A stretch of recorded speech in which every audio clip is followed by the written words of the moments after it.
नमस्कार साथियों, पुनः आपका एस्ट्रो चेला चैनल में स्वागत है।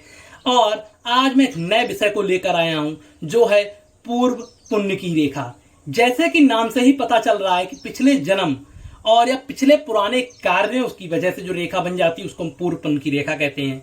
सबसे पहले तो इस रेखा की मैं स्थिति की बात कर लेता हूं। ये हमारे मंगल, जो हमारा बाह्य मंगल है, इससे निकलकर सूर्य तक जाती है। ये होती है हमारी पूर्व पुण्य की रेखा। सबसे पहले अगर कोई बहुत ज्यादा डेडिकेटेड रहेगा, पर्सन बहुत मेहनत करेगा, अति मेहनत, तो ये रेखा उसकी 25 साल की उम्र से हाथ में दिखने लगती है और ज्यादातर 40 साल की उम्र में आती है। बचपन से ये बहुत कम लोगों के हाथ में पाई जाती है। ये आपके जो कर्म है, पिछले कर्म है, उनकी वजह से ये रेखा आती है या फिर पिछले जन्म की वजह से आती है। लेकिन इसकी उम्र 25 से 40 के बीच में ही निकलना शुरू होती है, फिर जीवन भर रहती है। यह रेखा दिखाती है आपने बहुत कार्य किया है, बहुत कर्म किया है, अब आप उसके फल तोड़ रहे हैं, आप सफलता ले रहे हैं। रेखा की स्थिति बता देता हूं। सबसे पहले ये ऐसी बनेगी। कई लोगों को ऐसा लगता है ये सूर्य की रेखा है। सूर्य की रेखा क्या होती है, मैं इन दोनों में अंतर बता दे रहा हूं। कोई भी रेखा ऐसे सीधी बने या थोड़ी बहुत झुकी हो तब वह सूर्य की रेखा है। लेकिन कोई इतनी झुके या फिर सीधे ऐसी ही आ जाए तब वह पूर्व पुण्य की रेखा है। पूर्व पुण्य की रेखा विशेष रेखा होती है।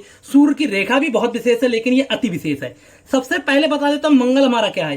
मंगल हमारा साहस, सकारात्मक गुण, एनर्जी, डेडिकेशन, हार ना मानने का कारक है। सूर्य हमारा किस चीज का कारक है? सूर्य हमारा सफलता, यश, कला और उच्च पद पर बैठने का कारक है। जब ईश्वर इन दोनों को किसी एक माध्यम से मिला देता है तब आप देखते हैं आपके ना हार मानने की ताकत आपको सफलता दिला देती है।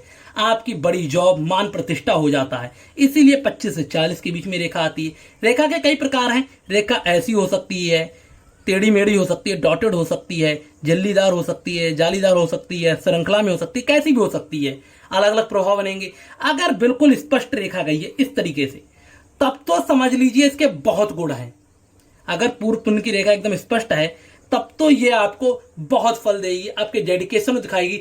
और ऐसा व्यक्ति धीरे धीरे ईश्वर से जुड़ने लगता है, ऐसी शक्ति से जुड़ने लगता है जो अदृश्य होती है, उस पर विश्वास करने लगता है और उसके कार्य बनते रहते हैं। लेकिन अगर रेखाओं में थोड़े भी त्रुटियां हैं तो उसके कार्य तो बनेंगे, डेडिकेशन में जरूर कमी रहेगी और थोड़ा बहुत उसको संघर्ष करना पड़ेगा। उसके अलावा ये बहुत मेहनत को तो दिखाती है, साथ में इसका एक उपाय भी है। जिसका ये हाथ में रेखा हो, ये वाली रेखा जो ये मैंने बनाई है, वह व्यक्ति जब भी अपने कार्य क्षेत्र में जाए, अपने घर से पानी भरकर या खाना या फिर अपनी तौलिया, इनको अपने साथ ऑफिस में ले जाए। सबसे अच्छा तो पानी ले जा सकता है, उसको बहुत पौष्टिक फल मिलता है, बहुत अच्छा उसके संग कार्य होता है।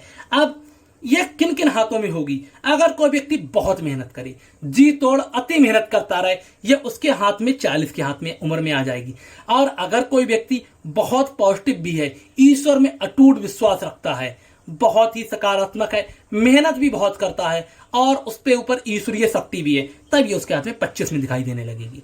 उसके अलावा कई बार मैंने जैसे बताया है, इसको सूर्य से कंफ्यूजन आपको नहीं करना है। बिल्कुल मंगल के अंदर से आनी चाहिए और फिर पहुंचनी चाहिए, तभी ये पूर्व पुण्य की रेखा कहलाएगी। उसके अलावा आपका करतल भी साफ होना चाहिए। ऐसा ना हो कि यहाँ पे धाक धब्बे हो, उंगली टेढ़ी मेढ़ी हो, या एकदम ये जो हमारा गुरु का क्षेत्र है ये बिल्कुल दब जाए, अंदर गड्ढा हो जाए, चंद्र पे गड्ढा हो जाए, ऐसा नहीं। करतल भी एकदम साफ सुथरा होना चाहिए। उसके बाद अगर यहाँ कोई रेखा है इस तरीके से, तभी मैं उसको साफ सुंदर फलदायनी पूर्व पुण्य की रेखा कहूंगा। इस तरीके से आ जाए तभी फलदायनी होगी, नहीं तो प्रभाव तो छोड़ेगी लेकिन साधारण प्रभाव होंगे, कोई विशेष प्रभाव नहीं होगा। और जो आप समझ सकते हैं, अगर साधारण प्रभाव होंगे तो आपके डेडिकेशन में कमी है, आपने उस तरीके से मेहनत नहीं की है। आशा करता हूं आप समझ गए होंगे, कुछ ना कुछ नया जरूर सीखे होंगे। कृपया करके वीडियो को लाइक करके चैनल को जरूर सब्सक्राइब कर लें। मेरे सब्सक्राइबर नहीं बढ़ रहे हैं जबकि मैं मेहनत बहुत कर रहा हूं। मुझे कृपया करके आप सब्सक्राइबर बढ़ाइए, थोड़ी मेरी मेहनत को सफल तक की तरफ पहुंचाइए। आशा करता हूं आप कुछ ना कुछ नया सीखे होंगे। धन्यवाद।